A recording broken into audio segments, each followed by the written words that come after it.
जिंदाबाद, अपने में सो जिंदाबाद, जिंदाबाद जिंदाबाद। क्राइसिस है, the crisis of capitalism, the internal contradiction of capitalism. Capitalism एक ऐसी आइडियोलॉजी है जो ये यकीन दिलाती है और जो दावा करती है कि it will lead to maximisation of profit, it will lead to maximization of wealth, and when there is maximization of wealth, maximization of profit, what will happen that the market will develop, and when the market is developed, what will happen that the market will take care of everything, and if the wealth is created, it will percolate down to everybody, यानी नीचे तक, ऊपर से wealth नीचे तक जाएगी और पूरी दुनिया में खुशहाली आएगी। कैपिटलिज्म का ये दावा रहा है शुरू से। कैपिटलिज्म एक और चीज को आप देखेंगे, कैपिटलिज्म एक और चीज कहता है, वो कहता है कि state should not regulate economy. Economy should be free from the control of the state. It means, and there should be free open competition in the market. So far as the economy is concerned, there should be open competition. What should be the ethics of economics according to them? That should be survival of the fittest. यानी जो जंगल में कानून होता है, survival of the fittest का, जो जितना ताकतवर है, might is right is the governing principle in the market. जो जितना ताकतवर है वो रहेगा मार्केट में, जो कमजोर है वो खत्म हो जाएगा। अब जो खत्म हो जाएगा, तो अल्टीमेटली कैपिटलिज्म का दावा यह है कि मैक्सिमाइजेशन ऑफ प्रॉफिट से, मैक्सिमाइजेशन ऑफ वेल्थ से ऑलरेडी गुर्बत का खात्मा हो जाएगा और तमाम चीजें ठीक हो जाएंगी। स्टेट को इंटरवीन नहीं करना चाहिए, यानी जो हेल्थ केयर फैसिलिटी मिसाल के तौर पर गरीबों के लिए, वो स्टेट को क्रिएट नहीं करना चाहिए। एजुकेशन फ्री नहीं होनी चाहिए, सब्सिडीज स्टेट को नहीं देना चाहिए, ये तमाम चीजें वो कहता है। टैरिफ बैरियर जो है, फ्री ट्रेड की पॉलिसी होनी चाहिए, यानी दुनिया में जो गुड्स एंड सर्विसेज का फ्री फ्लो होना चाहिए, कोई टैरिफ बैरियर, कोई कस्टम ड्यूटी, कुछ नहीं होनी चाहिए। ये इनका यानी शुरू से ही कैपिटलिज्म का ये दावा रहा है। इसलिए आप देखिएगा जो कैपिटलिज्म है वो सबसे पहले बात करता है फ्रीडम ऑफ सी नेविगेशन का। दूसरी बात वो करता है, वो कहता है फ्री मार्केट इकोनॉमी का। और तीसरी इंपॉर्टेंट बात अगर आप देखेंगे तो ना सिर्फ ये कि freedom of sea navigation, free market economy, बल्कि वो भी कहते हैं कि free access to international raw material.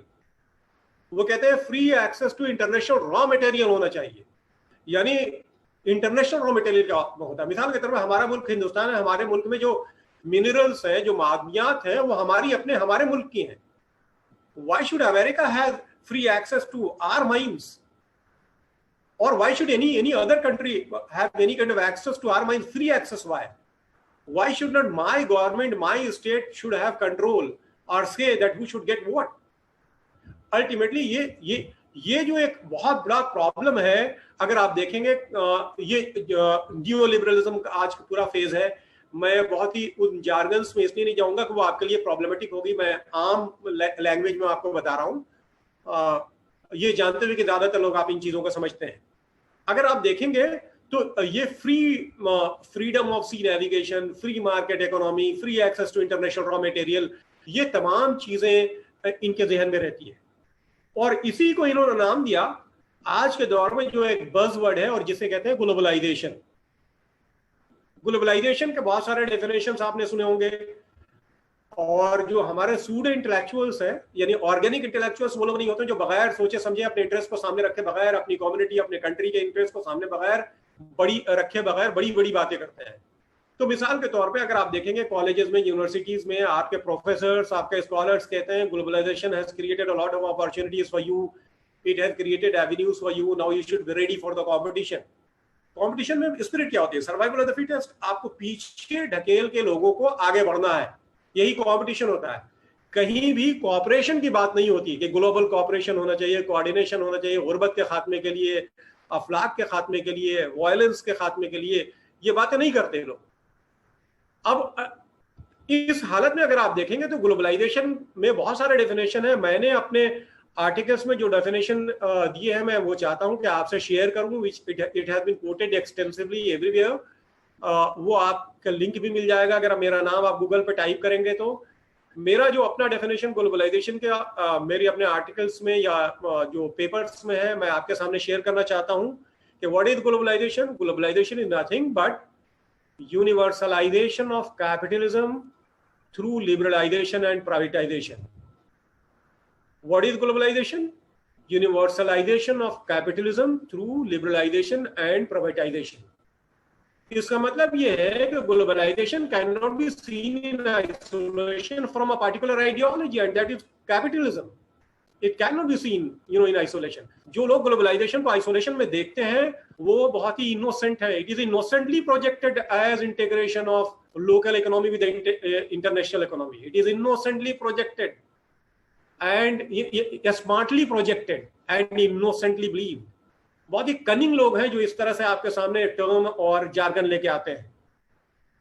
और हम यकीन रखते हैं, मैंने अलीगढ़ मुस्लिम यूनिवर्सिटी में, जामिया मिल्लिया इस्लामिया में और हिंदुस्तान के मुख्तलिफ हिस्सों में लोगों को पेपर्स पेश करते हुए देखा, प्रोफेसर्स को भी और स्कॉलर्स को भी, उलमा को भी, ग्लोबलाइजेशन और इस्लाम और ग्लोबलाइजेशन और हिंदुइज्म। मिसाल के तौर पर हिंदुइज्म के स्पिरिट है वासुदेवा कुटुंबकम, सर्वधर्म संभवा, ये हिंदुइज्म के स्पिरिट है। तो वासुदेवा कुटुंबकम जो हिंदुइज्म कहता है वो पूरी दुनिया को एक फैमिली मान करके तमाम लोगों के डेवलपमेंट की बात करता है, वो एक्सप्लॉयटेशन की बात नहीं करता। कैपिटलिज्म में एक्सप्लॉयटेशन इनहेरेंट है, गरीबों का, मजदूरों का, कमजोरों का, किसानों का। तो वासुदेवा कुटुंबकम is never globalization, it is universalism. यानी हिंदुइज्म या दुनिया का कोई भी मजहब हो, इस्लाम हो, क्रिश्चियनिटी हो, ये सब यूनिवर्सलिज्म की बात करते हैं, नेशनलिज्म या लोकलिज्म की बात नहीं करते। इनकी अपील जो होती है यूनिवर्सल अपील होती है। तो जिसको आप ग्लोबलाइजेशन कहते हैं, आलमगीरियत कहते हैं मिसाल के तौर पे, या आलमकारी कहा जाता है, वो आफाकियत नहीं है। आफाकियत और आलमकारी या आफाकियत और आलमगीरियत में फर्क है। यूनिवर्सलाइजेशन और कैपिटलिज्म में, ग्लोबलाइजेशन में फर्क है। Globalization is universalization of capitalism, and in capitalism what is there, that state should withdraw all its interference in the market, or the market will dictate terms to the state. State will not regulate economy will be free from all kind of control. So what will happen if the rich are getting richer? No problem. अमीर जो है अमीर होते जा रहे हैं, कोई problem नहीं है। गरीब फकीर हो जाए, कोई प्रॉब्लम नहीं है। आपका कोई कंसर्न नहीं होना चाहिए, स्टेट का कोई कंसर्न नहीं होना चाहिए। आप ये देखिएगा, हिंदुस्तान से लेकर के दुनिया के तमाम ममालिक आज इसी आइडियोलॉजी पे कायम है। नतीजे के तौर पे जो गवर्नमेंट हॉस्पिटल्स हैं उनकी जगह, उनको ज्यादा बनाने की जगह क्या होना चाहिए कि आप प्राइवेट हॉस्पिटल रख दीजिए। वेदांता है मिसाल के तौर पे, आप एंटर करेंगे वो अपोलो है, ऐसे यानी हॉस्पिटल में आपने कदम रखा और 1 लाख रुपए आपके खर्च हो जाएंगे छोटी सी बीमारी के लिए। और गवर्नमेंट हॉस्पिटल की ये हालत होती है कि आप कदम रखेंगे तो डर जाएंगे। तो अल्टीमेटली ये हालत क्यों होती है? Why? Because general masses in our own country, for example Hindustan में अगर आप देखेंगे तो 77% ऑफ इंडियन पॉपुलेशन, ये लॉकडाउन से पहले की बात मैं बता रहा हूँ, 77% हिंदुस्तान की पॉपुलेशन 20 रुपीज पर डे पे रहती है। ये 20 रुपीज पर डे पे रहने वाली पॉपुलेशन कहां से जाएगी वेदांता में? ये कहां से जाएगी अपोलो में? इसकी कोई बीमारी छोटी सी, अगर इसे हार्ट अटैक हो गया तो इसका मतलब मौत का ऐलान है। इसके लिए कोई ऐसी बीमारी जिसमें 2-4 लाख रुपए प्राइवेट हॉस्पिटल में खर्च होते हैं, वो मौत का ऐलान है। यानी गरीबों के लिए मरना जो है वैसा है कि छोटी सी बीमारी हो और सिर्फ इलाज के पैसे नहीं है। आप उस बच्चे के बारे में सोचिए जिसकी माँ तड़प के इसलिए मर रही है कि उसके पास इतने पैसे नहीं है कि वो इलाज करा सके। State will not take care. आपकी अपनी जिम्मेदारी है, आप अपनी सेहत का ख्याल खुद रखिए, आप अपना इलाज खुद कराइए। ये कैपिटलिज्म कहता है। और इसीलिए कैपिटलिज्म जब ग्लोबलाइजेशन की कैपिटलिज्म ने बात की तो वो कम्युनिज्म का खात्मा हो चुका था और पूरी दुनिया के पास कोई रास्ता नहीं रह गया था। तो हिंदुस्तान से लेकर के बाकी तमाम ममालिक ने भी कैपिटलिज्म को एक्सेप्ट कर लिया। दे वर कंपेल्ड टू एक्सेप्ट कैपिटलिज्म, और उसको ग्लोबलाइजेशन का एक खूबसूरत नाम दे दिया गया। इस खूबसूरत नाम के साथ क्या होता है ग्लोबलाइजेशन के साथ, कि लोग एक्सेप्ट कर लेते हैं और इस पे बड़ी बड़ी बातें हो जाती हैं।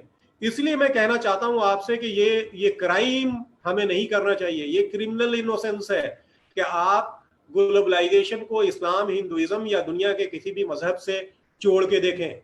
इट इज नेवर वासुदेवा कुटुंबकम। ये रहमतुल्लिल आलमीन और रब्बुल आलमीन की बात करके ग्लोबलाइजेशन को जस्टिफाई मत कीजिए। You are trying to justify a very very destructive ideology, an ideology that believes in inequality, an ideology that believes in